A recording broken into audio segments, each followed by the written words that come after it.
ulap sa araw at haliging apoy sa gabi sa panahong ito ng panlilinlang at katiwalian na bumabalot sa aming bayan. Ipamalas mo sa amin ang iyong liwanag na nagtataboy sa lahat ng dilim. Inaamin namin kami rin ay madalas lumalakad sa kadiliman sa aming pananahimik, pagkikibit balikat at kawalang pakialam. Hinayaan namin lumaganap ang kasinungalingan at umusbong ang katiwalian. Patawarin mo kami, Panginoon, at linisin mo ang aming mga puso sa kasalanang bumubulag at sumisira, kasalanang umaagaw ng pagkain sa mahihirap at ng pag-asa sa buong bayan. Ipagkaloob mo sa amin ang mga pinunong kawangis ng puso ng iyong anak, mga pastol na handang maglingkod, hindi mga lobong sumisira sa kapangyarihan ng iyong banal na espiritu. Bigyan mo kami ng lakas ng loob na itakwil ang kasinungalingan, ibunyag ang pandaraya, igiit ang katarungan, at ipagtanggol ang katotohanan sa lahat ng aming gawain, pampubliko man o pansarili, upang ang katapatan ay dumaloy sa aming lupain tulad ng ilog at ang katuwiran na irumagasa na parang malakas na agos. O Diyos ng katarungan at habag, gawin mong ubasan ng kabutihan ang aming bayan, hindi lason ng kasakiman, manipulasyon at pagkamakasarili, kundi pagyamanin ng katapatan, malasakit at pag-ibig. Hinihiling namin ito sa pamamagitan ni Kristo na aming Panginoon. Amen. Maria, salamin ng katwiran, Ipanalangin mo kami. San Miguel Arcangel, Ipanalangin mo kami. San Lorenzo Ruiz at San Pedro Canusod, Ipanalangin mo kami.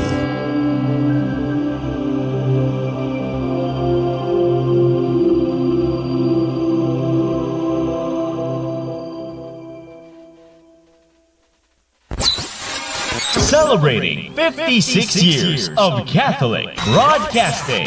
This Jubilee Year 2025, Pilgrims of Hope. From Mega Manila, Philippines to the World Wide Web. Veritas 846 Kapanali.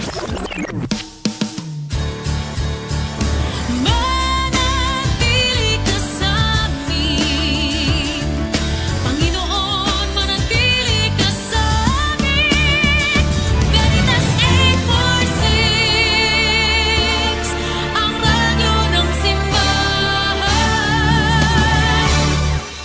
Member, Catholic Media Network and kapisanan ng mga broadcaster ng Pilipinas. Kapanalig Philippine Standard Time, 4 na minuto makalipas ang 8 ng gabi. Araw na linggo, 19 sa buwan ng Oktubre taong 2025. Narito ang Veritas News Alert Nationwide. Humiling ng panalangin si Papal Nuncio to the Philippines Archbishop Charles Brown para sa pagkakaroon ng mga karagdagang pastol sa mga sede vacante na dioceses sa bansa. Ibinahagi ng Nuncio na hindi madali ang pagpili ng magiging obispo sapagkat dadaan ito sa masusing pag-aaral at proseso sa Vatican. Ipinaliwanag ng Nuncio na bilang kinatawan ng Santo Papa sa Pilipinas, tungkulin itong magsumite ng listahan ng mga pari sa Dicastery for Bishops upang pag-aralan at pagpasyahan ng Santo Papa. Binigyang diin ng Nuncio na hindi madali ang tungkulin ng isang obispo dahil kaakibat nito ang malaking responsibilidad sa pamamahala at pagpapastol sa mga nasasakupan. Ipinahayag din ng Papal Nuncio na kasalukuyan niyang pinagsusumikapang mapuna ng mga bakanteng diocese sa bansa at humiling ng panalangin para sa paggabay ng Espiritu Santo sa pagpili ng mga karagdagang pastol. Sa kasalukuyan sede vacante ang mga dioceses ng Calibo, San Jose, Nueva Ecija at Tagbilaran, gayon din ang Apostolic Vicariate ng Tabuk. Magiging sede vacante naman ang Apostolic Vicariate of Jolo kung formal ng maluklok si Archbishop Charlie Insun sa Archdiocese of Cotabato. Bukod dito, ilan sa mga obispo ay inaasahang magre-retiro sa pag-abot ng 75 taong gulang ang mandatory retirement age para sa mga obispo. Kabilang dito sina Bacolod Bishop Patricio Buson at Nueva Segovia Archbishop Marlo Peralta.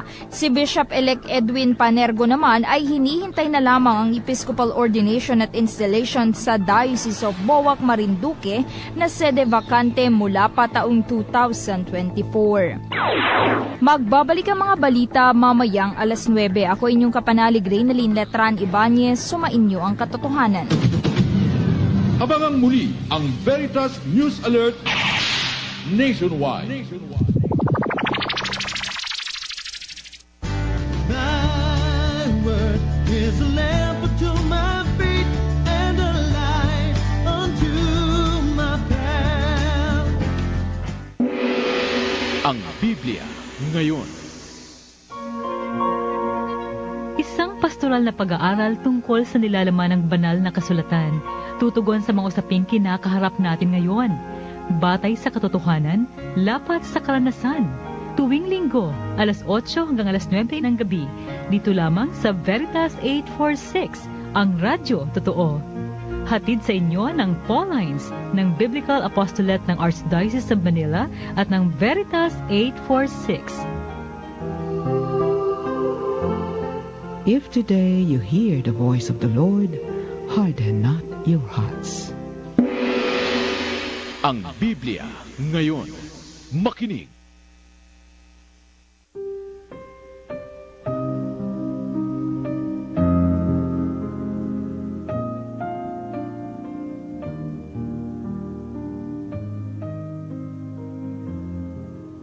Magandang gabi mga kapanalig. Kumusta na po kayo? Ito po si Sister Rose Agtarap ng Daughters of St. Paul at Paulines Multimedia PH. Nasa ika-29 na linggo na po tayo sa karaniwang panahon. At alam niyo, pinagdiriwang natin ngayon ang Mission Sunday. Kaya pagbati po sa lahat ng ating mga misyonero at misyonera dito sa Pilipinas. Sinusuong nila ang maraming sakripisyo at pagtitiis upang ipalaganap ang mabuting balita sa lahat. At idalangin din po natin ang mga kababayan nating mga misyonero at misyonera sa iba't ibang bahagi ng mundo. Dahil hindi maaaring magtagumpay ang misyon kung walang panalangin. Kaya kasama po natin sila sa ating pananalangin, lalong-lalo na ngayong araw na ito. Pero suportahan din po natin ang ating mga missionaries. Kasama po yan sa ating tatalakayin ngayon, no? Tungkol sa panalangin, di ba, Father? Kaya samahan niyo po kami sa isang oras ng pag-aaral, pagninilay ng salita ng Diyos, dito sa ating programang Ang Biblia Ngayon. Kasama natin ang Director ng Biblical Apostolate ng Archdiocese of Manila, si Reverend Father Adonis Saclolo. Magandang gabi, Father Ado. Magandang gabi, Sister Rose. Magandang gabi, mga kapanalig. Narito na naman tayo, nagsasama-sama upang magnilay ng salita ng Diyos. Napakasarap pong magpahinga sa salita ng Diyos sapagkat sa likod ng bawat salita ng Diyos ay ang kanyang pag-ibig. No? Ngayon po nga po ay araw ng misyon, linggo ng misyon. Tatalakayin po natin ang isang misyonero. No? Dahil kapistahan niya kahapon, siya po si San Lucas. No? Kaya ang topic po natin ngayon ay mabuting balita ni Lucas, Ebanghelyo ng Panalangin. Ito po yung pagninilay sa kanyang kapistahan. Ngunit bago po yan, napakabuti pong pangunahan tayo ng Panginoon sa ating programa ngayong gabi sa pamamagitan ng pagtawag sa kanyang presensya sa pambungad na panalangin na ibibigay ni Sister Rose.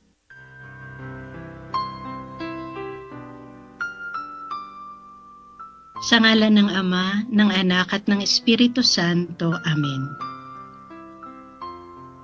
Mapagmahal naming Ama, maraming salamat po sa buhay na ipinagkaloob mo sa amin, sa iyong pagkandili at pagkalinga, sa iyong paggabay, pag-ibig at awa.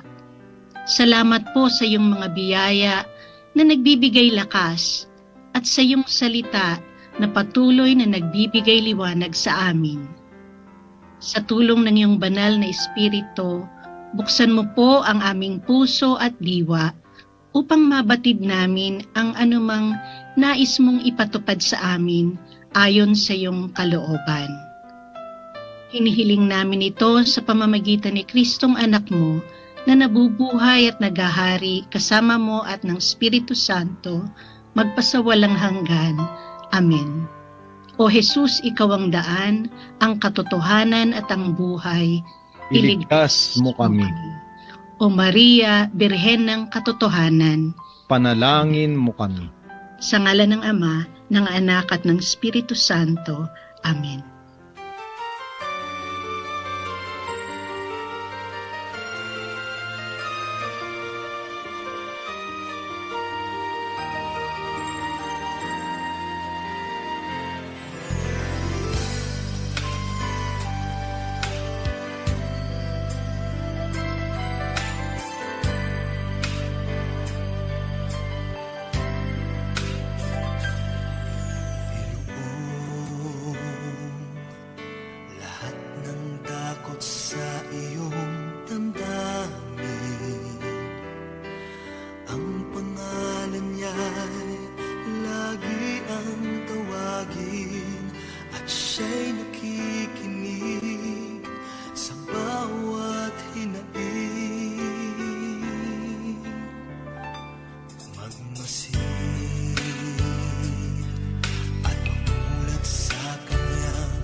napapasigaw. Daliri sa paa at kamay, sakit na napapaay. Nandito ang Turmerica Plus, tunay kang walastik. Mahalagang paalala, ang Turmerica Plus ay hindi gamot at hindi dapat gamitin panggamot sa anumang uri ng sakit.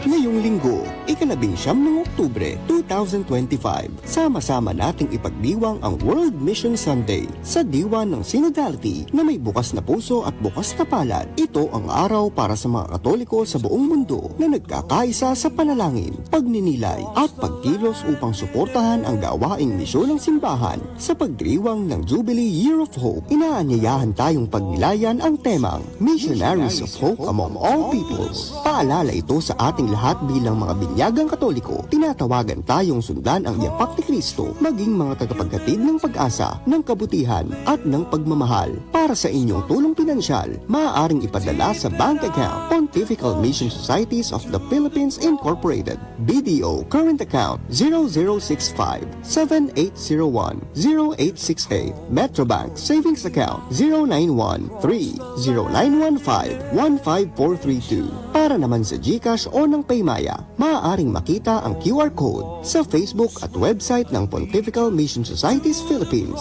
Para sa karagdagang impormasyon, makipag-ugnayan lamang sa Pontifical Mission Societies Philippines. Tumawag sa 8731-3208 o sa 8781-9518 o sa 0921-349-9720. Bisitahin ang website www.pms-phil.org. Proclaim and live the truth in Jesus' name. Thy word is a lamp unto my feet and a light unto my path. Ang Biblia ngayon. Makinig. If today you hear the voice of the Lord, harden not your hearts.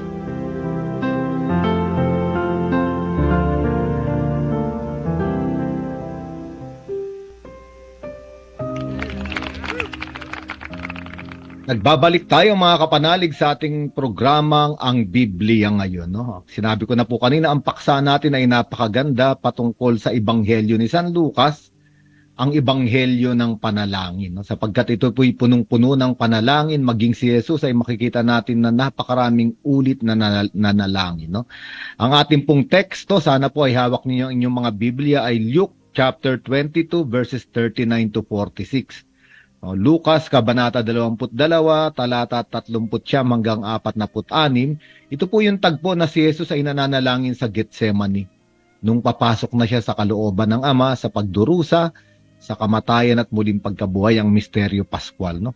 Kaya nga po sa mga panalangin na pag-uusapan natin ngayon na matatagpuan sa Ebanghelyo ni San Lucas, ito po yung tanong. Sana sagot po kayo o magbigay ng refleksyon. Napakaganda po nung katanungan natin. Anong larawan ng pananalangin na ipinakita at itinuro ni Jesus ang totoong nakatulong at nagpalalim ng iyong buhay panalangin?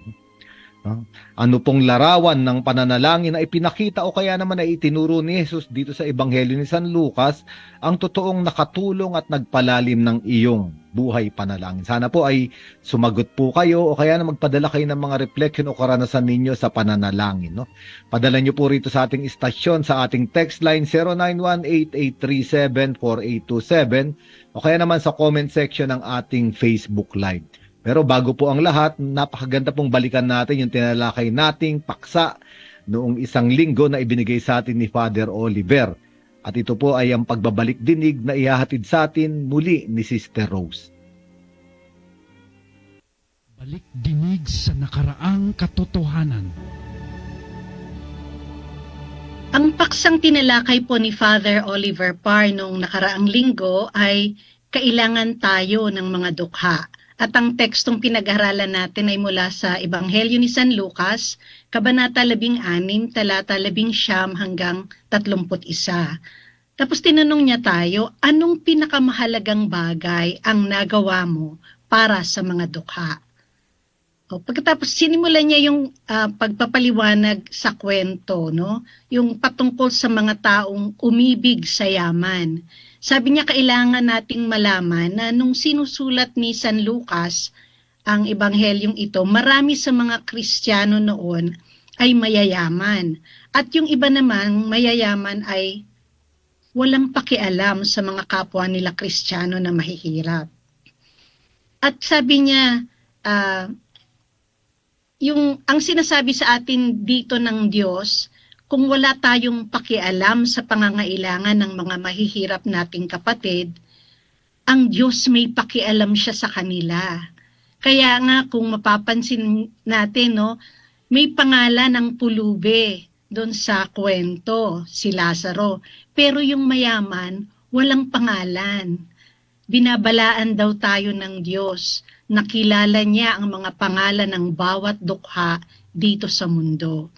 At dahil kilala niya sila, ano man ang ginagawa natin sa kanila ay nalalaman din ng Diyos. Tapos tinanong, ano ba talaga ang aral na matututunan natin?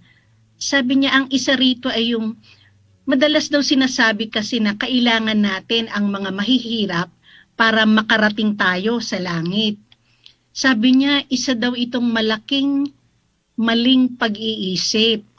Kasi hindi natin kailangan ng mga mahihirap para makapunta tayo sa langit. Hindi natin dapat sila itrato na para bang susi natin sa langit. Baligtad daw. Kailangan tayo ng mahihirap upang maiangat natin sila sa pagdurusa at maramdaman nila ang langit dito sa mundo. Tapos bilang pagtatapos, sabi ni Father Oliver, maganda daw na basahin natin yung sinulat ni Pope Leo XIV, no? Yung latest na Vatican document, Dilexite. Tapos doon sa parte na tungkol sa pagmamahal sa mahihirap, sabi niya, para sa ating mga Kristiyano, hindi sociological category yung mahihirap, kundi sila yung tunay na laman ni Kristo. No? Hindi sapat yung tanggapin o sabihin na naniniwala tayo na nagkatawang tao si Kristo. Sabi niya, we need to enter into that mystery so that we can understand clearly that the Lord took flesh that hungers and thirsts and experience infirmity and imprisonment. So, yung kailangan nating maunawaan ng malinaw na ang Panginoon mismo, yung naranasan niyang nagutom, nauhaw, nahirapan. So, kailangan nating matutunan, mahawakan yon. So, sabi niya, kailangan tayo ng mahihirap. Hindi natin lang sila kailangan. Mali daw na pag-iisip yon. Kaya kung gusto po ninyong marinig ang kabuuan ng very inspiring na episode natin nung nakaraang linggo, available ito sa Facebook pages ng DZRV 846 Veritas, sa Paulines Multimedia PH, at sa Arkham Ministry on Biblical Apostolate. Father? Maraming salamat, Sister Rose, sa ating pagbabalik dinig, no? Ngayon po, tignan natin bakit ba tinawag na ang Ebanghelyo ni San Lucas ay Gospel of Prayer, no? Kasi makikita natin sa Ebanghelyo ni San Lucas, nakatangi-tangi na si Jesucristo ay mayroong buhay panalangin. At ganun din yung mga itinuturo niya sa mga taong sumusunod sa kanya. Ang maganda pa nito, sister, mga kapanalig, sa Ebanghelyo ni San Lucas, dito nang galing yung tinatawag na mga Gospel Canticles. Ito yung mga awit panalangin na pumasok, no, sa ating tinatawag na Liturgy of the Hours o Divine Office. Alam niyo po mga kapanalig, kaming mga pare, sila sister, mga religyosa, at marami ring laiko ang gumagamit nitong tinatawag na Divine Office. O ang tawag ng iba ay Psalter o Breviary, no? Ito po ay nakapaloob dito iba't ibang uri ng panalangin. Higit sa lahat, 7 panalangin sa buong araw. No, sa bawat oras, mayroong tinatawag na Office of Readings na minsan ay ginagawa sa madaling araw. Yung Morning Lauds o Morning Prayer sa umaga, Mid-Morning Prayer, Midday Prayer, Mid-Afternoon Prayer, Evening Prayer at Night Prayer. At dito sa Sa divine office, ito ay panalangin ng simbahan, mga kapanalig. Kapag dinadasal natin ito, kaisa ng buong simbahan. Kami ngang mga pare, kapag hindi kami nadasal, sa mga oras na ito ay kailangan namin magkumpisal kasi pangako namin ito noong ordinasyon. No, ganon din siguro sila sister, no? At dito sa divine office o sa panalangin na ito, na panalangin ng simbahan, andito yung gospel canticles. Unang-una yung Benedictus. Ito yung panalangin ni Zacarias nung matapos niyang mapipi ng ilang buwan at nakapagsalita siya ay nagpuri. At ito ay ginagamit sa morning prayer. Sa gabi naman, andito yung Magnificat. Ito naman yung ang puso ko ay nagpupuri sa Panginoon. Ito yung awit ni Maria na pumasok din sa panalangin nating mga Kristiyano sa evening prayer bilang pagpupuri sa buong maghapon ng katapatan ng Diyos. At huling-huli, ito yung Nunc Dimittis. Ito naman yung panalangin ni Simeon dahil napakatagal niyang nagintay sa templo nung dinala na ng Birheng Maria at ni San Jose si Jesus bilang sanggol doon. Sabi ni Simeon na, "Now, Master, you may let your servant go in peace." No, para bang nakita ko na ang kaligtasan, maaari na akong pumayapa. No? At napakaganda nito, ito yung night prayer. Dito namin ipinipikit yung ating mga mata. No, bilang pasasalamat na nakita ko sa maghapon na ito ang kapayapaan. No? Maliban sa Gospel Canticles, mga kapanalig, makikita natin nakatangi-tangi sa Ebanghelyo ni San Lucas yung 7 episodes, no, o 7 pagkakataon na makikita natin na si Jesucristo mismo ay nananalangin. Unang-una sa binyag o sa baptism of Jesus, sa Luke chapter 3 verse 21, sabi roon nung matapos ng mabinyagan ng lahat at si Jesus, at habang si Jesus ay nananalangin, bumukas ang langit. No? Katangi-tangi ito kay San Lucas na si Jesus ay nananalangin matapos siyang binyagan ni San Juan Bautista. Ang ikalawa naman ay yung kadalasang ginagawa ni Jesucristo pagkatapos niyang gawin yung kanyang ministeryo, pupunta siya sa isang tahimik na lugar. Minsan sa ilang kung saan siya ay nag-iisa. Ang tawag dito ay solitude. No, ito ay sa Luke chapter 5 verse 16 at dito siya nakikipag-ugnayan ng malalim o yung intimate communion with his Father. Ang ikatlo, ito naman yung gabi bago niya piliin yung 12 apostol. At sabi rito sa Luke chapter 6 verse 12, buong gabi siyang nanalangin sa isang bundok at kinabukasan ay pinili niya ang 12. Makikita natin dito, mga kapanalig, na sa mahalagang yugto ng buhay ni Jesus, ang una niyang ginagawa ay nananalangin bago niya gawin yung dapat gawin. Ang ika-4 naman ay yung pagbabagong anyo. Tanging si San Lucas ang nagsabi sa Luke chapter 9 verse 28 to 21 na nagbagong anyo si Jesucristo nung siya ay nananalangin. Napakaganda nito para sa atin din. Makikita natin yung mga taong nananalangin para bang lumiliwanag yung muka. At ito nga yung pagbabagong anyo ng Panginoon habang nananalangin. Yung ika-5 naman, ito yung pagpapahayag ni San Pedro na si Jesus ang Kristo. Ito yung sa Cesarea ng Filipos. Ngunit dito, kakaiba sa ibang mga ebanghelyo, naroon si Jesucristo at nananalangin siyang mag-isa. At pagkatapos niyang manalangin mag-isa, sa kanya tinanong yung mga alagad, "Sino ako?" sabi ng mga tao. At "Sino ako?" ayon sa inyo, at dito sumagot si San Pedro. At yung ika-6, ito yung napakaganda, no? Sa Luke chapter 11, makikita natin doon na nananalangin si Jesus at pagkatapos niyang manalangin, yung mga alagad niya ay lumapit sa kanya at sinabi sa kanya, "Panginoon, turuan niyo po kaming manalangin." At itinuro niya nga yung panalangin ng Ama namin. At huling-huli, ito yung teksto natin. Sa araw na ito yung pananalangin ni Jesus sa Getsemani. Pumunta siya sa isang malayo-layong lugar at doon ay lumuhod at nanalangin. At naharap niya yung matinding pagdurusa. Nalaman niya o nagkaroon siya ng vision ng matinding pagdurusa na haharapin niya, at sa pananalangin iyon tumulo yung kanyang pawis na parang dugo. No? At makikita natin dito pa lang sa 7 episode o 7 yugto ng buhay ni Jesus na unang-una sa buhay ng Panginoon bago siya gumawa ay panalangin. At mahalaga ito, mga kapatid, kapanalig. No, minsan kasi ang tao gagawin muna ang lahat at kapag nagawa na ang lahat at hindi pa rin nare-resolba ang sitwasyon, sakalang mananalangin, sakalang tatawag sa Diyos. Ngunit ang Ebanghelyo ni San Lucas, ang larawan ni Jesus, palaging una ang Diyos, palagi ang una ang panalangin, bago yung mga dapat gawin. No? Kaya nga, ito yung pagninilayan natin ngayon, mga kapanalig, no? Bakit ba kailangang manalangin? Bakit si Jesucristo mismo, isa na siyang Panginoon, ating Panginoon, bakit niya pa kailangang manalangin? No? Kaya nga sana, magpadala po kayo ng inyong mga reflection o sagot dito sa ating pinagninilayan ngayon. No?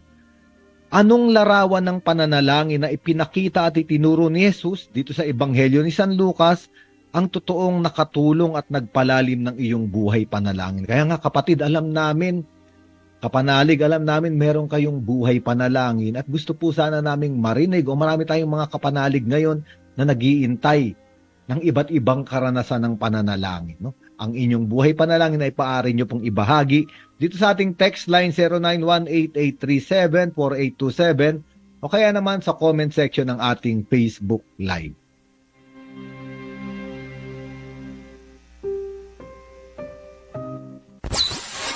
Celebrating 56 years of Catholic Broadcasting this Jubilee Year 2025 Pilgrims of Hope. From Mega Manila, Philippines to the World Wide Web. Veritas 846 Kapanalig. Manatili ka sa amin, Panginoon, manatili ka sa amin. Veritas 846, ang radyo ng simbahan. Member, Catholic Media Network and kapisanan ng mga broadcaster ng Pilipinas. Kapanalig Philippine Standard Time, 31 minuto makalipas ang 8:08 ng gabi. Thy word is a lamp unto my feet and a light unto my path. Ang Biblia ngayon. Makinig. If today you hear the voice of the Lord, harden not your hearts.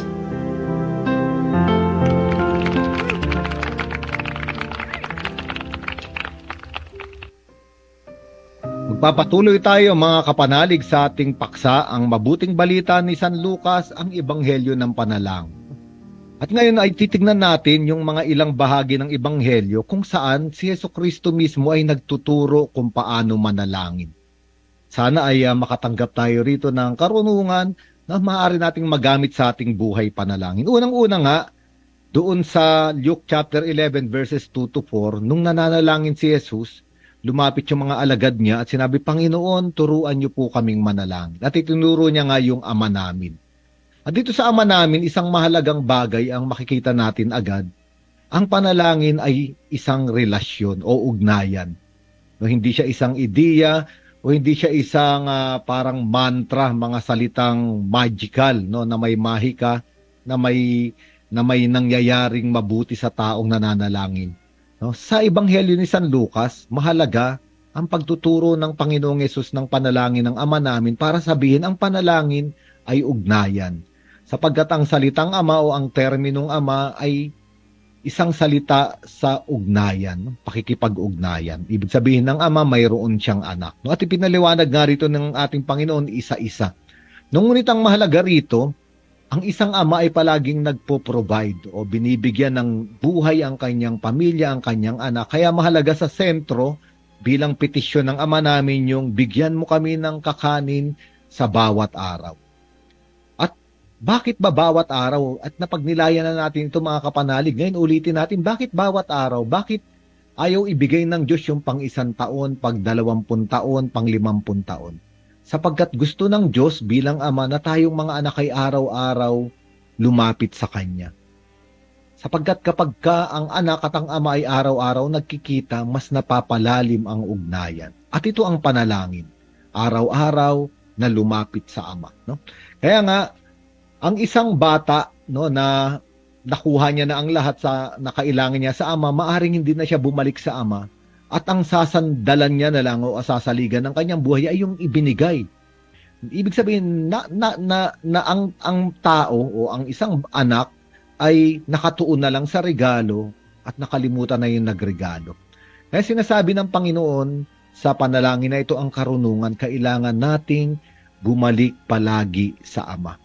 Kapag nakakausap natin lagi ang Ama sa panalangin at may ugnayan tayo sa ating Ama, kahit nasaan man tayo, yung ugnayan sa Ama ang naghahari sa atin. O kaya nga sabi, di ba, mapasa amin ang kaharian mo. O, kasama natin palagi ang Diyos sapagkat malalim ang relasyon natin sa Kanya. At dahil malalim ang relasyon natin sa Kanya, palaging gagawin natin yung Kanyang kalooban. Kaya nga yung kasunod, di ba, sundin ang kalooban mo dito sa lupa para ng salam. Ang ibig sabihin, dito sa daigdig, ang mga anak ng Diyos ay ipinapakita ang buhay makalangit. Kaya nga napapabanal, sinasamba ang pangalan ng Ama dahil sa mga anak. At isang bahagi at malahalagang elemento dito sa panalangin ng Ama namin yung paghingi ng tawad at pagpapatawad. No, katulad nung mga bata, di ba? Minsan tayo, nung bata tayo, nag-aaway-away tayo. At minsan ay nakagawa tayo ng kasalanan, ngunit tayo ay itinutuwid at pinapatawad ng ating mga magulang o ng ating Ama. At yung karanasan ng kapatawaran ay ibinibigay din natin sa ating mga kapatid. At pagkatapos noon sabi, wag mo kaming pabayaan sa tukso. Sa English, lead us not into temptation. Ngayon, nung nakaraan ay pinalitan na ito ni Pope Francis. Ang sabi ni Pope Francis, do not abandon us into temptation. Kasi mahalaga ang temptasyon. No, mahalaga ang temptasyon dahil dito natututong makipaglaban ng Kristiyano sa paanyaya sa kasalanan ng dyablo. Pero ang panalangin ay wag mo naman kaming iiwan, Ama. No?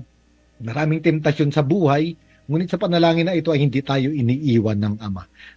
Ito nga mga kapanalig, napakaganda dito pa lang sa Our Father ang pagtuturo ng panalangin mula sa bibig ni Jesus sa Ebanghelyo ni San Lucas. Ang sumunod naman ay yung pagkatapos ng panalangin ng Ama namin ay nagbigay ng talinghaga si Jesus.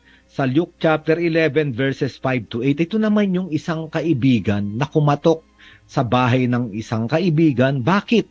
Kasi may kaibigan siya na dumating mula sa paglalakbay. Kung maalala natin mga kapanalig, di ba? Gabi na, no? Hating gabi na nung dumating yung kaibigan niya na naglalakbay, gutom na gutom, ngunit wala siyang maihain. At sa mga Hudyo, ang hospitality ay sacred. Kaya kailangan niyang gumawa ng paraan at naalala niya isa niyang kaibigan at doon siya kumatok. At alam niyo mga kapanalig, napakaganda, kaugnay ito sa Ama namin kasi ang kinatukan niyang kaibigan ay isang Ama. Diba? Diba nung kumakatok siya, sabi nung kaibigan niya, tulog na ang mga anak ko magagambala.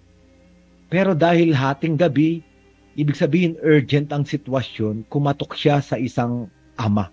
At hindi bumangon yung ama sa pagkakaibigan, ngunit bumangon yung ama sa pagtsatsaga nung lalaking ito.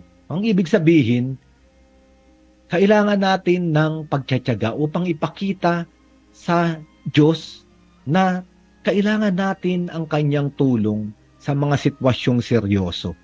No, kasi kung madaling araw o hating gabi may pupunta sa atin, ang ibig sabihin seryoso yung sitwasyon nung pumupunta sa atin at humihingi ng tulong. No? Naalala ko nga yung sabi ng spiritual director ko, sa madaling araw, kapag may tumawag sa'yo, ang ibig sabihin, emergency, sagutin mo. Sapagkat walang gagambala sa iyo sa madaling araw sa hating gabi para sabihin lang na kamusta ka? Hi, hello, hindi. No? Kaya nga itong seryosong sitwasyon ang nagtulak dito sa kaibigan para kumatok doon sa ama. At sa pagtsatsaga niya, yung pagtsatsaga niya at paulit-ulit na pagkatok, ayun yung nagpatunay na seryoso yung sitwasyon. At ibinigay nung ama yung tinapay na hinihingi niya. Napakaganda, magkaugnay yung ama namin, nabigyan mo kami ng tinapay sa araw na ito, at yung ama na binuksan yung pinto para ibigay yung pagkain kailangan, hindi nung taong humihingi kumakatok, kundi yung kaibigan na dumating. Isang mahalagang elemento sa pagtuturo ni Jesus sa panalangin na ito ay yung isang taong humihingi sa ama hindi para sa kanya, kung hindi para sa kanyang kaibigan. No, kaya nga minsan, di ba, tayo ay nananalangin at kadalasan, nakakalimutan natin na ipanalangin yung iba. Tandaan natin, pwede tayong manalangin para sa ating sarili, ngunit sa talinghagang ito, itong taong ito ay kumakatok sa pintuan ng Ama hindi para sa kanya, kung hindi para sa isang kaibigan na nangangailangan. Napakaganda nito, no?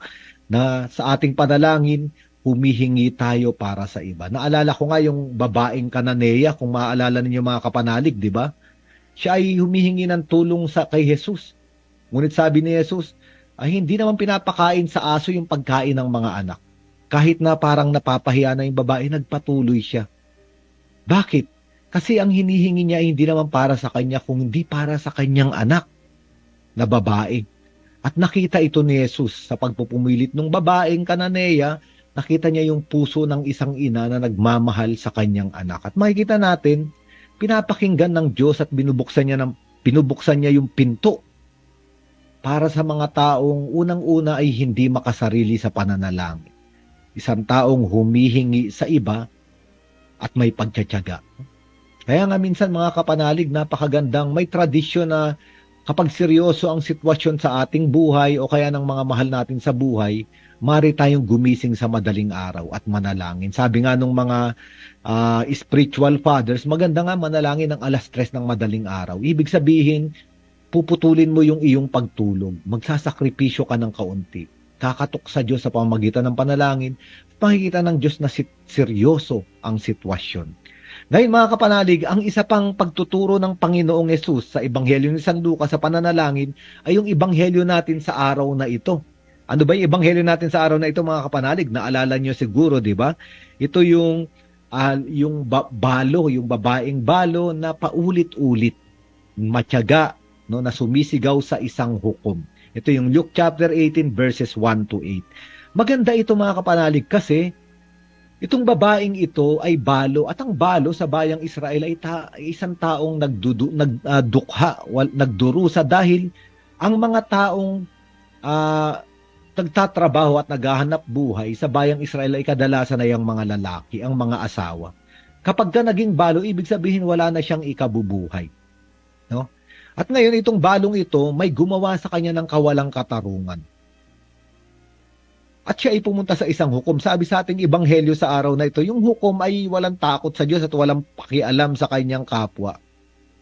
Yung pinag-aralan ito ng mga scholars, mga kapanalig, ang ganda ng pag-aaral nila. Kasi sabi nila, yung hukuman ng panahon ni Jesus ay hindi katulad ng hukuman natin ngayon. Sa hukuman natin ngayon, di ba, merong judge, merong mga lawyer, may schedule yung mga kasong pinag-uusapan. Sa panahon ni Jesus, wala. Sa bawat nayon, may isang hukom na nakaupo at meron siyang mga kadi o yung parang mga alalay niya no, nakapalibot sa kanya. At kung meron kang usapin, kaso na gustong iluhog sa hukom, lalapit ka ron sa mga alalay niya. At kadalasan, corrupt daw yung maraming hukom sa bayang Israel. Ang unang-unang kasong pinapakinggan, yung mga may ibinibigay na regalo sa hukom. No, kaya nga, sabi rito sa ating ebanghelyo sa araw na ito, napakatagal ng panahon na hindi napapakinggan yung usapin ng balo. Bakit? Kasi hindi siya katulad ng iba na may madadala pang regalo.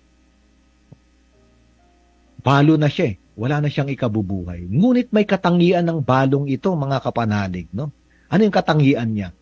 Siya ay mapilit, siya ay nagtsatsaga, hindi nawawalan ng pag-asa at naghihintay. Kaya nga, kung mapapakinggan natin yung ebanghelyo uli sa araw na ito, sabi ni Jesus, ganito kayo dapat manalangin. Huwag tumigil sa pananalangin at huwag mawalan ng pag-asa. At ito yung katangian ng balo. Kaya nga, araw-araw, pumupunta siya doon sa hukom. At itong hukom ay napuno na, sabi niya, wala man akong takot sa Diyos, wala akong pakialam sa kapwa ko, pero sa kakabalik-balik ng babaeng ito, baka mainis pa ako. Ngayon, bakit kaya ito ang inilarawan ng Panginoon? Hindi naman masamang hukom ang Diyos. Sa bayang Israel, meron tinatawag na logical argumentation. Ang tawag ay kal vachomer. From light to heavy, from small to big. Isa lang naman, simple lang naman yung principle ng argumentation nila.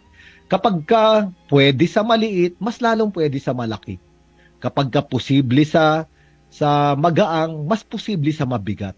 Ang ibig sabihin, kung posibleng makinig ang isang masamang hukom, mas posible at malaki ang posibilidad na makikinig ang napakabuting Diyos sa hinaing natin sa bawat araw. Kaya nga napakaganda nito, no? Itong pagtuturo ng ating Panginoong Jesucristo sa pananalangin, sinasabi niya, kung sa masamang hukom nga, sumusuko at ibinibigay yung kailangan ng tao, lalo na ang aking Ama. Ibibigay niya agad-agad yung katarungan. No, katarungan ang hinihingi. No? Kaya nga mga kapanalig, huwag tayong mawalan ng pag-asa. Kung mayroon mang kawalang katarungan sa ating buhay, sa ating lipunan, sa ating bansa, patuloy nating isigaw sa Diyos. At ibibigay agad-agad daw ng Diyos ang katarungan. Ngunit sa huling bahagi ng Ebanghelyo natin ngayon, anong sabi? Sa pagdating ba ng anak ng tao, may aabutan siyang taong may pananampalataya. Anong ibig sabihin? Sa pagdating ng anak ng tao, may tao pa kayang naghihintay at namamag-asa?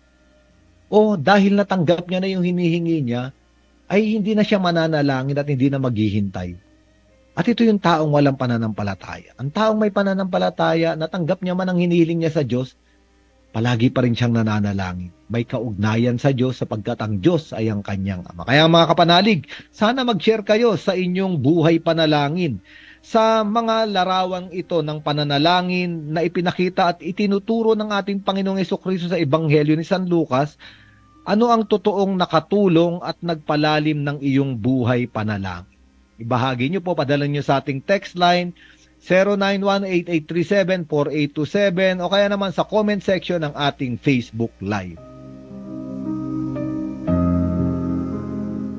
Break time na! Kumain ng tama, mag-exercise at mag-Ampalaya Plus. Clinically tested, ang Ampalaya Plus ay tumutulong sa pag-control ng blood sugar. Ang Ampalaya Plus ay may inam sa mga diabetiko at pre-diabetics. Kaya mag-Ampalaya Plus araw-araw. Mahalagang paalala, ang Ampalaya Plus ay hindi gamot at di maaaring gamitin paggamot sa anumang uri ng sakit. Alagaan ang kidneys. Uminom ng 8 basong tubig. Renalin, Renalin, Renalin, araw-araw. Mahalagang paalala, ang Renalin ay hindi gamot at hindi dapat gamiting panggamot sa anumang uri ng sakit. Thy word is a lamp unto my feet and a light unto my path. Ang Biblia ngayon. Makinig. If today you hear the voice of the Lord, harden not your hearts.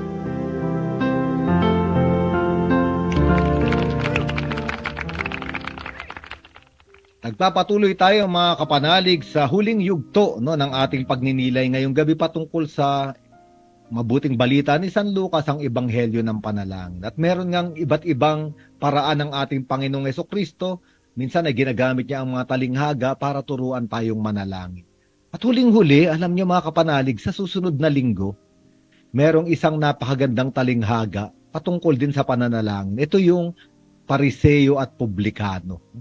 Ito yung makikita natin sa Ebanghelyo ni San Lucas, chapter 18, verses 9 to 14.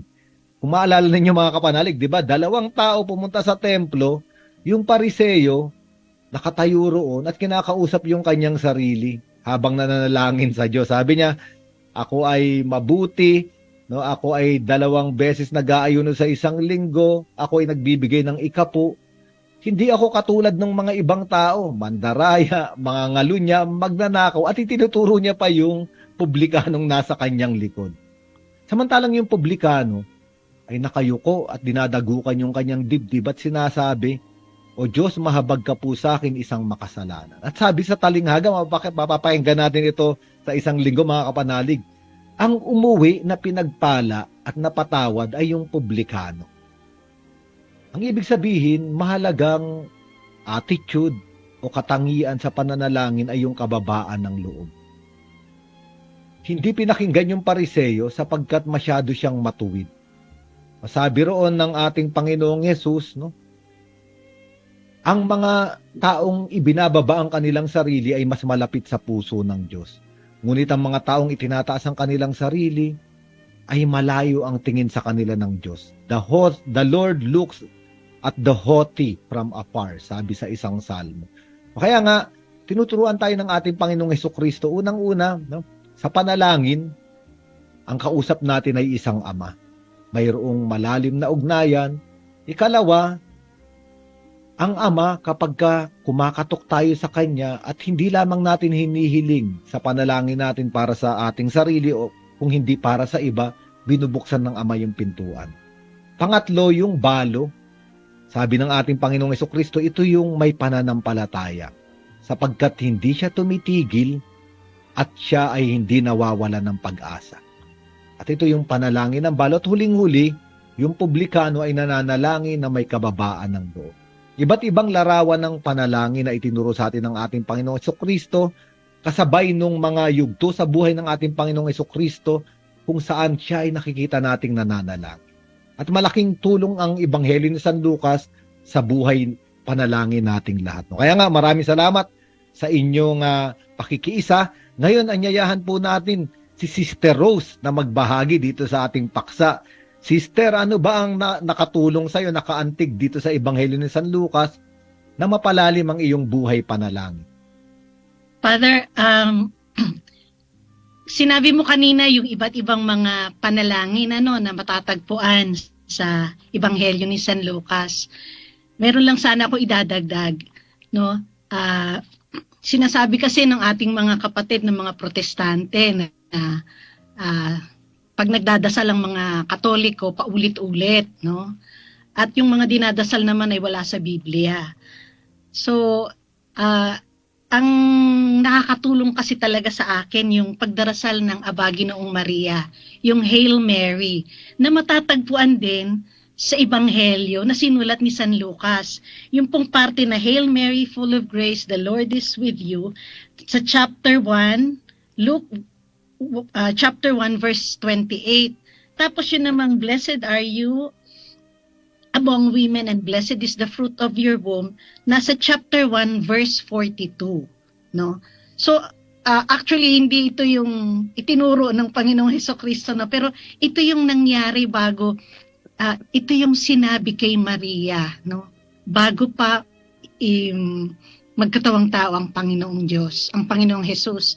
Sa akin nakatulong ito kasi kumbaga mula sa oo ni Maria, naganap ang pagliligtas sa mundo. Kaya ito yung malaki ang nakatulong sa aking buhay pananampalataya, sa aking buhay panalangin. At sinasabi nga, di ba, yung sabi ng mga spiritual writers kasi na lalo na kapag meron kang hinihiling sa Panginoong Diyos, sa mahal na Birhen, magdasal ng 3 Aba Ginoong Maria. Pero hindi lang yun gaya ng sinabi mo kanina, Father, no, na yung panalangin, hindi naman yung kaya ka nananalangin para lang makahingi o makatanggap ng biyaya, kundi gusto ng Diyos na magkaroon ng ugnayan sa Kanya. Kaya nga araw-araw tayong pinagdadasal. So kumbaga yung pananalangin natin, hindi siya para humingi o para maging maganda yung buhay natin, kundi para magkaroon ng pagbabago, di ba? Yung pagbabago, yung pagpapalalim ng ating ugnayan sa Panginoon. At kapag napalalim na natin yung ating ugnayan, unti-unti babaguhin niya tayo, gagawin niya tayong katulad niya, katulad ng kanyang ina. At pagkatapos nun, mas lalo niya tayong inilalapit patungo sa kanya, sa kanyang kaharian, sa langit. So, yun ang maisi-share ko, Father. Sige, napakaganda, Sister. Actually, yung Rosary ngayon ay Month of the Holy Rosary pa, no, October. Hindi naman talaga totoong translation ay paulit-ulit, no? Sa Greek, ito yung babble, no? To babble like pagans. To babble, ito yung nagsasalita ka na hindi mo naiintindihan. Pero malinaw naman sa atin na yung bawat salita sa Santo Rosario ay naiintindihan natin at malalim yung kahulugan sa atin. Pangalawa, mahalagang nga minsan paulit-ulit. No? Halimbawa, may ikinasal na mag-asawa, yung pagsasabi madila ng I love you sa araw lang ng kasal, mahalagang ulit-ulitin yung I love you, no? Sa bawat araw ng kanilang kasal para napapalalim yung relasyon. Kaya wala pong problema. No? Kaya sister, napakaganda ng ating pagninilay. May mga nag-share na rito. Babasahin ko muna rito sa ating text line. Sabi ng ating kapanalig na si Esther M. Salandanan, 72 na siya. Sabi niya, mapagpalang gabi, Father and Sister. Humihiling po ako ng panalangin para sa kagalingan. Nakikinig ako palagi kasi may karamdaman ako. Na-stroke ako noong 2016. Akala ko hindi na ako makatatayo pero sa pagsubok lang. At lagi ako nagdadasal at kumakapit sa Diyos. Maraming salamat po, Kapanalig Esther sa Landanan. Atin namang kapanalig na si Opie of Bukawi, sabi niya, naglagay siya ng prayer dito. Prayer, Lord Jesus, help me to trust you in my everyday life. Open my heart to persevere in prayer. Grant me the humility to see how I need to pray always. Teach me what prayer is and how to do it well for love of you. May I pray without ceasing and trusting you until the end. Amen. A Prayerful Mission Sunday. Salamat sa iyong panalangin, Kapanalig Opie. Atin namang kapanalig na si 1068, sabi niya, good evening po. Pwede po bang pakigreet mo yung inaanak ko sa kumpil na si Angelica May Vieja ng happy birthday ngayong October 19. Galing po ito kay Ninong Luis Santos ng San Felipe Neri Charismatic Community. Happy birthday po, Angelica May. Sabi naman ng ating kapanalig na si 7119, good PM. Lahat po ng prayer ay mahalaga.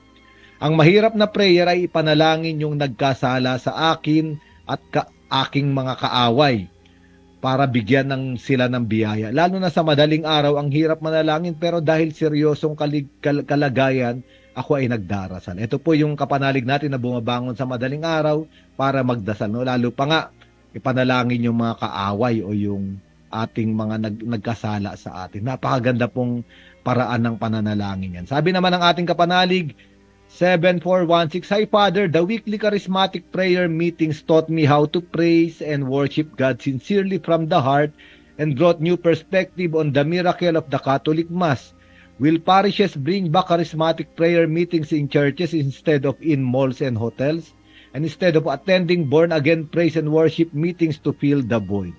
Oo nga po, sana magkaroon po ng puwang ang ating mga parokya para yung mga ecclesial realities, mga charismatic movement, El Shaddai, Neo-Catechumenal Way, yung mga kursilyo ay magpatuloy po sa ating mga parokya kasi ito po yung mga komunidad sama-samang nananalangin. Sana po ay panalangin natin yung ating mga kaparian, mga parish priest na magbukas po. No? Ngayon po, ito naman yung ating kapanalig na si 5698. Good PM, humihingi po ako ng tawad kasi hindi na ako makapagdasal ng Psalter. Nung binigay sa amin ang initiation to prayer, masarap magdasal lalo na sa madaling araw. Nakipag-usap ako sa Diyos Ama, lahat pinagdadasal ko, lalo na ang mga kaaway, at sinasabi ko ang mga problema ko. Kahit hindi nasagot o natupad, ito ay magaan pa rin tanggapin. Kapanalig, kung nabitawan mo yung divine office mo o yung Psalter, palaging gusto ng Diyos na magsimula muli. No? Huwag kang mag-alala kung nakalimot ka na itong mga nakaraang panahon. Payo bilang pari, kami ni sister, pwede po tayong magsimulang muli. Damputin po muli natin yung ating Psalter. Sister, meron po ba dyan sa ating Facebook comment section na mga nag-share? Meron po mga nag-share, meron ding mga bumate, sila Tesay Espina, Sampaguita Ganda, Ernog Gervasio, bumabate, blessed good evening, Medi De La Rosa, Josefina Valdez, Cynthia Orozco, Mabel Robrico Sablan, Medi De La Rosa, si Lourdes Ranido, Larry Pinili, Eden Sakdalan, Templo Nuevo, San Pablo Apostol Parish Biblical Apostolate, Lourdes Ranara, Mantet Espino, Felix B. Reyes, Lulu Lim, Baby Rose Macalino, Shirley Sapitula, Merly Angela Nagrampa, Raquel Saclolo, magandang gabi, mapayapang gabi, watching from Montalban, Rizal, Mirna Perez, Candy Aquiman, watching from Iloilo, Maria Diza, humihingi siya ng panalangin, Father, para sa kahilingan at kalusugan nila John Paul, Jefferson, Jason, Andrea, Maribeth, Marina, Leticia, Violeta, Marivic, Gretchen at Rebecca. Ayan. Para din sa kaluluwa ni Erwin Barce, Ray De Vera at Antonia Justina. Humingi din ng panalangin, pasama sa panalangin ang nalalapit na evangelization sa parokya ng Santa Cecilia Parish Church mula kay Kapanalig Rhea Falyarna. Sabi naman ni Timeless Zulweta, buong pusong pagtiwala sa Panginoon ang nagbibigay sa akin ng lakas upang bumangon at huwag matakot sa lahat ng problema sa buhay. Itaas natin at ipagkatiwala ang lahat sa Kanya. Si Cynthia Orozco, the picture of Jesus which he showed in my prayer life is praying before doing anything, before making important decisions, and not vice versa. When we pray, making it as our regular way of life, we develop a deep communion with the Lord, just like talking to our friends, sharing our joys, how we went about our day, our task. Also, we are able to sustain our faith, especially in difficult times and trials in our life.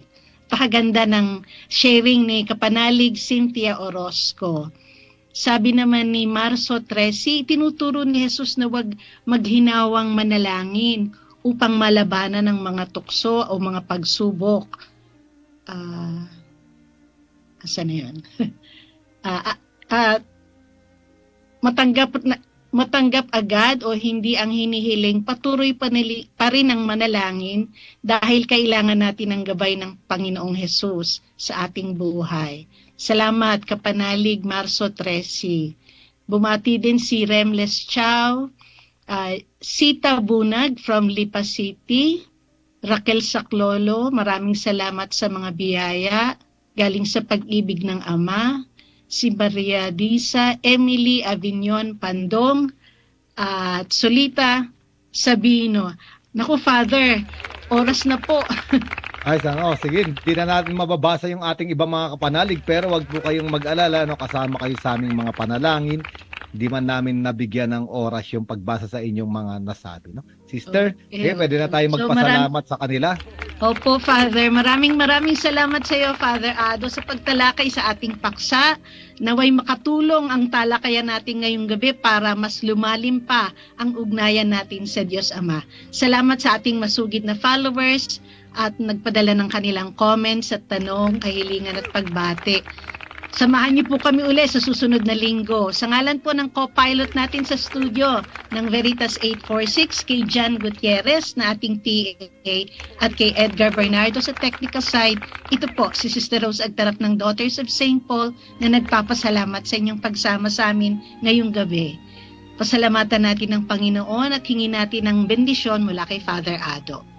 Sumainyo ang Panginoon. At sumainyo rin. Palain kayong lahat, gayon din ang inyong mga pinakamamahal sa buhay ng ating makapangyarihang Diyos, Ama at Anak at Espiritu Santo. Amen. Pumayo kayong taglayang kapayapaan ng Panginoong Hesukristo. Salamat sa Diyos. Sumainyo ang katotohanan. Celebrating 56 years of Catholic Broadcasting this Jubilee Year 2000.